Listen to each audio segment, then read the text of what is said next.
नमस्कार दोस्तों, स्वागत है हमारे YouTube channel Lex and Tex में। दोस्तों, आज मैं बात करने वाला हूं कि आपको शेयर मार्केट में इन्वेस्ट करना चाहिए या नहीं करना चाहिए। इस टॉपिक पे हम बात करेंगे, तो इस वीडियो को आप पूरा देखते रहिए।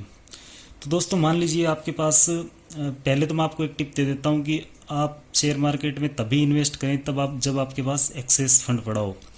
मान लीजिए अगर आपकी सैलरी 30,000 रुपये है, 30,000 में अगर आप 5,000 रुपये महीने के बचाते हैं अपनी सैलरी या सेविंग में से, उनको इन्वेस्ट कर सकते हैं। आप किसी से कभी भी उधार लेके ना इन्वेस्ट करें, ये सबसे बड़ी सजेशन है मेरी तरफ से।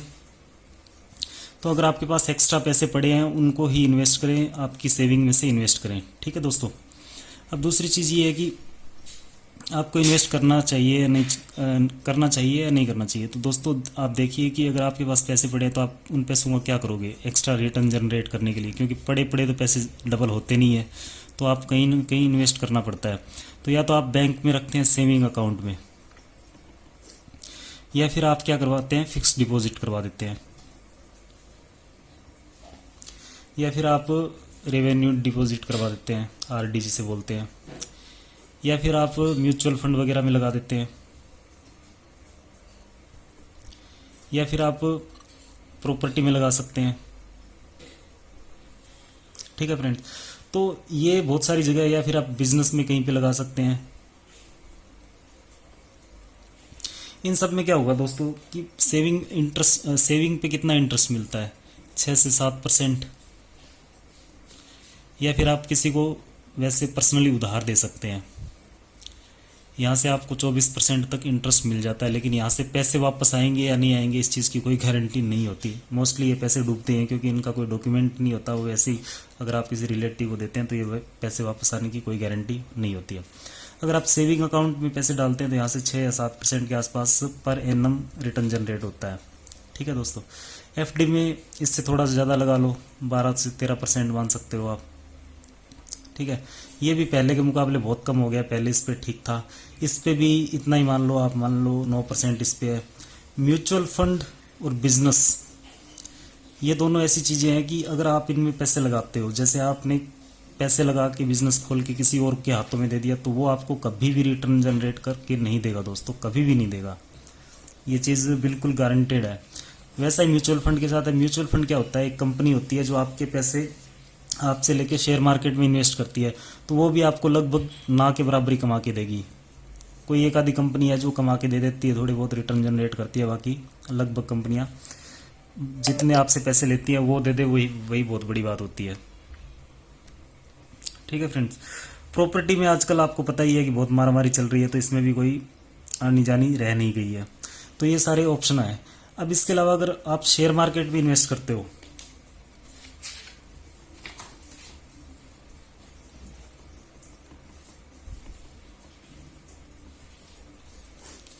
वहाँ पे क्या स्कोप है फ्रेंड्स। वहाँ पे स्कोप ये है कि एक तो अच्छी रिटर्न मिल सकती है आपको। जितने मैंने प्रीवियस मेथड जो बताए थे, जहाँ जहाँ से आप इन्वेस्ट करके पैसे कमा सकते हो, उनसे ज़्यादा मिल सकती है। यहाँ पे आराम से यूँ लगा लो आप, 15 से 20% के आसपास तो मिल जाएगी। प्लस अनलिमिटेड है, कितनी भी ग्रोथ हो सकती है। जैसे मैं आपको अभी रिसेंट एग्जांपल बताता हूँ। टाटा का जो शेयर था वो ये जो अभी कोरोना लॉकडाउन चल रहा था उसमें 63 के आसपास था। ठीक है, 63 रुपीज़ का था, और अभी उसका प्राइस चल रहा है 330 रुपये। ये तो मार्केट वैल्यू के हिसाब से कितनी रिटर्न होगी आप कैलकुलेट करके देख सकते हो। इसके अलावा कंपनी से आपको डिविडेंड मिलता है, और ये डिविडेंड जब तक कंपनी ग्रोथ करती रहेगी, प्रॉफिट कमाती रहेगी, आपको डिविडेंड हर साल मिलता रहेगा। तो ये परमानेंट इनकम होगी। प्लस शेयर का रेट कितना भी बढ़ सकता है, कितना भी जा सकता है, कोई बड़ी बात नहीं है, जितनी अच्छी कंपनी होगी। हाँ, लेकिन ये है कि अगर आप शेयर चूज़ करते हो तो अच्छी कंपनियों को शेयर चूज़ करें, अच्छा रिसर्च वर्क करें पहले, उसके बाद अच्छा शेयर चूज़ करें। अच्छी कंपनी जो ग्रोथ कर रही हो, कंसिस्टेंट ग्रोथ जिसमें आ रही हो, उसका शेयर चूज़ करें। ऐसा ना हो कि आप किसी भी आलतू फालतू कंपनी का शेयर उठा लें। वो तो देखो दोस्तों, उसमें तो रिस्क रहेगी। हाँ, इसमें रिस्क इतनी सी रहती है कि अगर कोई कंपनी जैसे बंद हो गई तो आपका पैसा डूब सकता है। लेकिन जो अच्छी कंपनी है, जैसे टाटा हो गई, महिंद्रा हो गई, और अपनी ये रिलायंस हो गई, ये बहुत सारी अच्छी अच्छी कंपनियां हैं। आइसर हो गई, अशोक लीलैंड हो गई, मारुति हो गई, एयरटेल हो गई। मतलब ये बहुत बड़ी बड़ी जो कंपनियां, वो ऐसा नहीं है कि एक दिन में बंद हो जाएगी, क्योंकि कंपनियां लाइफ टाइम तक चलती रहती है, क्योंकि कंपनी की जो लाइफ है वो परपेचुअल होती है। अब आप जैसा कि आपने सुना होगा, ये टाटा बिरला, ये कंपनी आज की थोड़ी है, ये बहुत साल पुरानी है, जब हम पैदा भी नहीं होते उससे पहले की ये कंपनियां है। तो दोस्तों मेरे ख्याल से आपको शेयर में बिल्कुल इन्वेस्ट करना चाहिए अगर आप रिटर्न अच्छी जनरेट करना चाहते हो। लोगों के बीच में डर ये रहता है कि हमारे पैसे शेयर मार्केट में लगाएंगे तो डूब ही जाएंगे। आप किसी दोस्त को बोल के देखो कि यार शेयर मार्केट में पैसे लगाते हैं, वो कहेगा ये क्या काम कर रहा है, ये तो बिल्कुल डूबने वाले, बर्बाद होने वाले काम है। ऐसा नहीं है दोस्तों, बहुत बड़े बड़े लोग हैं, बहुत रेपुटेटेड लोग हैं, वो भी शेयर मार्केट में ट्रेडिंग करते हैं और अच्छा पैसा भी कमाते हैं। हाँ, इसमें एक दिक्कत ये आती है कि हम क्या करते हैं, लालच कर बैठते हैं, लालची हो जाते हैं। थोड़ा सा पैसा आने लगता है तो हम क्या करते हैं, लालची होते हैं, और लालच ही आदमी को डुबोता है हमेशा। इस बात का ध्यान रखना। अगर आप लालच नहीं करते और अच्छे से इन्वेस्ट करते हो तो आराम से आपको रिटर्न जनरेट होंगी। और मैं आगे आने वाले इस चैनल पे वीडियोस डालूंगा जिसमें आपको सिखाऊंगा कि ट्रेडिंग कैसे करनी होती है, ट्रेडिंग कैसे होती है, डीमेट अकाउंट कैसे खुलता है, कितने सेगमेंट होते हैं इसमें, जैसे कैश मार्केट हो गया, फ्यूचर मार्केट हो गया, कैश में क्या क्या होता है, इंट्राडे हो गया, डिलीवरी हो गया, किस तरीके से आपको शेयर पिक करने चाहिए। अब एक चीज़ मैं आपको पहले ही बता देता हूँ दोस्तों, शेयर के ही अलग अलग नाम है। जैसे शेयर को स्टॉक भी कहते हैं, इक्विटी भी कहते हैं, स्क्रिप्ट भी कहते हैं, ये सारे शेयर के ही नाम है, वो अलग अलग बोलने का तरीका होता है, ठीक है। तो हम शेयर की बात कर रहे हैं, तो मैं आगे आने वाले वीडियोस में सारा आपको शेयर मार्केट के बारे में कंप्लीट डिटेल से समझाऊंगा, कंप्लीट, एकदम कंप्लीट।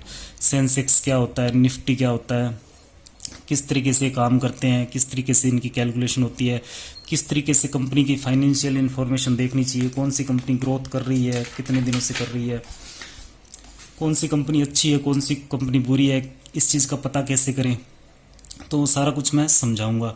तो इस वीडियो को तो मैं आपको सारा कुछ समझाऊंगा।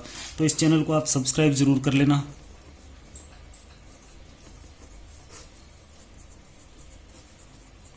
अगर आप शेयर मार्केट में इन्वेस्ट करने के इच्छुक हैं, बिल्कुल भी इन्वेस्टर बनना चाहते हैं, तो सब्सक्राइब कर लेना इस चैनल को, और वीडियो को लाइक कर देना। और कोई भी आपको डाउट आ रहा हो इससे रिलेटेड या कुछ और पूछना चाहते हो तो आप नीचे बेहिचक होकर कमेंट कर देना, मैं उस पर वीडियो भी बना दूंगा और आपको समझा भी दूंगा अच्छे से। तो दोस्तों वीडियो देखने के लिए धन्यवाद। इस वीडियो को यहीं पे ख़त्म करते हैं। Thank you.